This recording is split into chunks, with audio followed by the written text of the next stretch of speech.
Okay, we're ready to pick up our discussion on parsing, and now we shift to another form, which is bottom-up parsing. And so in this approach, we are essentially constructing the parse tree from the bottom up instead of from the top down, as the name implies. All right, and this is all based on rightmost derivations that are, in essence, done in reverse. Right? So to refresh our memory on this, we might think of doing a rightmost derivation of ID plus ID times ID. And of course, we're trying to reach that sequence of terminal symbols, but we think of our derivations as starting at the top. So we begin with our start symbol E, and we're going to derive E plus T from this. At this point, we derive E plus T times F because we expanded the rightmost non-terminal here. Now the rightmost non-terminal is F, so we get E plus T times ID. So again, now it's the production F derives identifier that was used. At this point, it's E plus now F times ID, where T was the rightmost identifier, and E plus ID times ID. Finally, we can focus on the leftmost, which is also the rightmost now. So have T times ID, F plus ID times ID. And finally, we get to our goal of ID plus ID times ID. And so what we want to see here is that if we read this in reverse, right, starting at the last derivation we did, then what happened was we went from F to identifier. Right? So in working backwards here, we think that the first thing a bottom-up parser does is see identifier and create the little tree of F deriving identifier. The next thing we do is extend that tree with T deriving F deriving ID. Right. At this point, we can have E deriving T, deriving F, deriving ID. So we're sort of at this configuration where we've recognized an expression. We can now look ahead and see the plus and decide, well, what we need to do then on the following identifier is reduce that to create F deriving ID. So we essentially have a little tree over here of E deriving this identifier, and then F deriving this identifier. We then take the next step, which is T deriving F. So we have these two trees, right? And we now say, well, all right, now I'm looking at a T with a star following, and we're going to make this reduction of F deriving this identifier. Right? So that was the next step in this derivation. Now we can do this one, T deriving T times F, right? So we end up essentially now joining this tree for T and this tree for F into one tree rooted at this T. Now we have our original E deriving ID tree that we began with. This other tree we've now constructed from a term at the top. We now can reduce and combine both of those with the plus production to get back to the beginning of the derivation, the root of the derivation.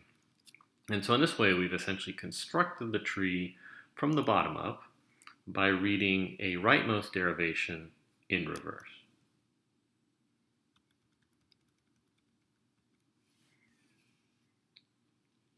So that's the essence of what we think bottom-up parsing is doing. And the trick here is to figure out, when do we make these reductions, right? When do we decide that we've seen some input, reduce some of that input, and can then make a particular reduction? And so this information is essentially, what part of the sentential form is going to be replaced, and what production do we use for that replacement? And these two things are together called the handle, right? So we could go back over here and say, well, at this point, I have a situation where I have an E and a plus and a term and a star and an identifier, and we need to make this reduction. All right, at some point over here, we decided that instead of reducing this t to an e, we decided not to do that. Right? We decided to go ahead and proceed and now look at the plus sign. Where when we were down over here looking at this t, there was a plus sign coming next, and we decided, no, let's not shift that plus or consume the plus. Let's make this reduction from e to t here. Right, so this reduction happened at one point, but that same reduction here, it didn't happen. Right? We didn't reduce that t to a single e. And so knowing when to make these reductions is the entire trick of this form of parsing. All right, so we do what's called shift-reduce parsing. So we essentially begin with our input as the sequence of terminal symbols, and we follow this with a $ to indicate the end of the input, and some initial stack which is empty. And you may have thought it felt like we were building up a stack over here when we did this rightmost derivation, and that's certainly the case. And so there's essentially 4 actions that are going to take place. Right? One is a shift, so we see an input and we want to shift it onto the top of the stack. So we saw that, for instance, with the plus, right? That we sort of did some reductions of ID to F, F to T, T to E, and then there was nothing left to do with E, so we shifted this plus onto our stack.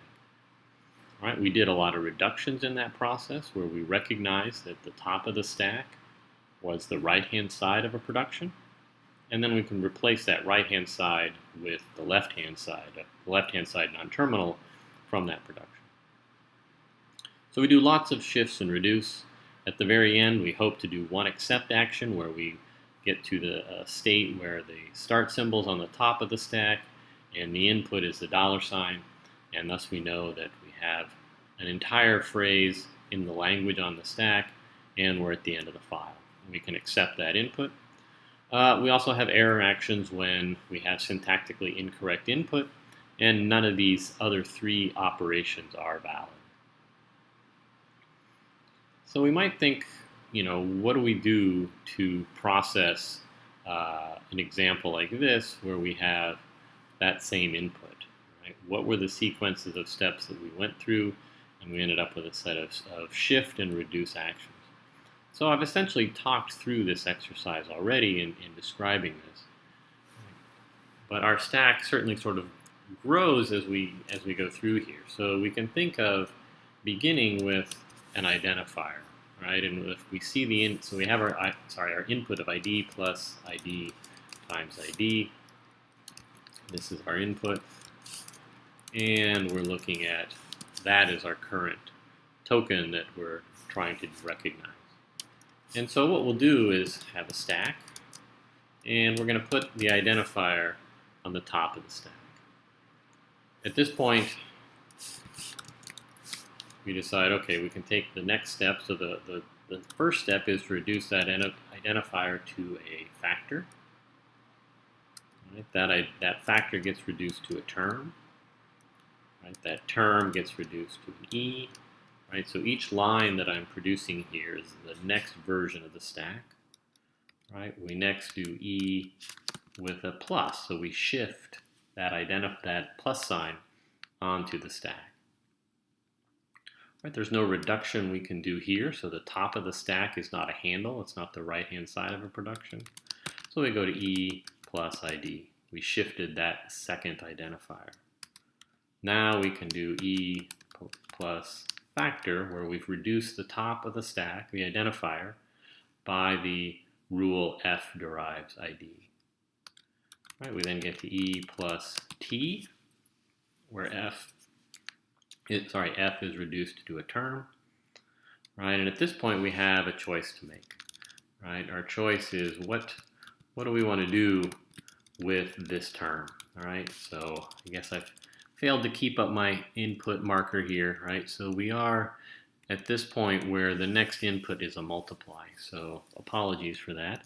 But now we're at this sort of state where we have E plus T on the top of the stack, and we have star as the next input symbol. And we have to decide what it is we want to do. Do we want to reduce, and using the production E derives E plus T? Or do we want to do a shift operation? Right, so I can get a star. That's one option as my next state. Or I reduce and get an E.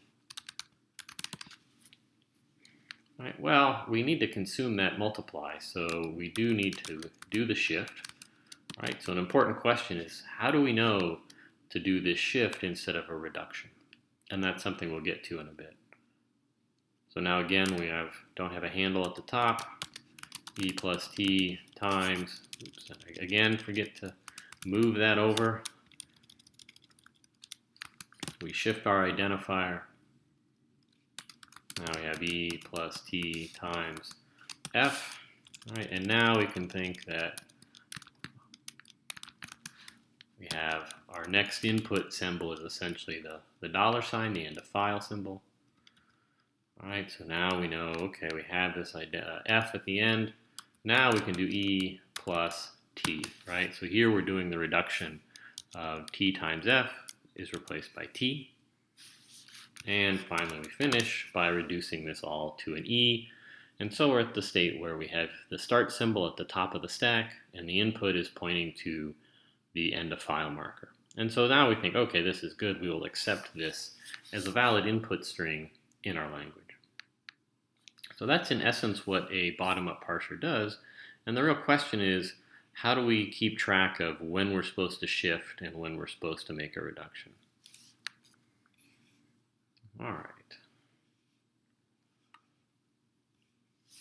All right, so we're sort of keeping track of the handle on the top of the stack. If there is a handle, it's on the top of the stack. We have to know when we're going to shift and when we're going to reduce. And when we do a reduction, which production it is we're going to. When we do a reduce action, what production do we use for that?